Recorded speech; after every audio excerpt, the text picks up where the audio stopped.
My name is Jim Posewitz, and I have been living, hunting, and fishing in Montana for well over a half-century. The Lewis and Clark expedition described the wildlife resource that they found here as something that exceeded anything the eye of man had ever looked upon. These hills were covered with bison. There were elk, antelope, deer. The wildlife resource that once lived here went through a very dark period. They were killed for hides, tongues, and just for the sake of removing them from the landscape. We had reduced that resource to nothing but a pile of bones. And out of that darkness grew the hunter-conservationist movement. The hunters of America sought to end the commercial use of wildlife and began instilling a conservation ethic in our culture. And as a result, we have elk restored through reintroductions in the 50s, bighorn sheep in the 1980s.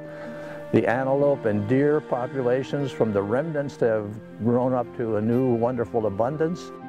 And when Theodore Roosevelt was in the White House, there were about 5,000 elk left in Montana. There are now 150,000 elk in the state of Montana. The entire pyramid of wildlife that was once here is almost all back, but we're short one species: wild, free-ranging, huntable buffalo. The idea of neglecting the restoration of buffalo, I think, would be inexcusable at this phase in the evolution of the hunter-conservation movement. And there's probably no better site in North America than the C.M. Russell Wildlife Refuge to begin the restoration of wild buffalo.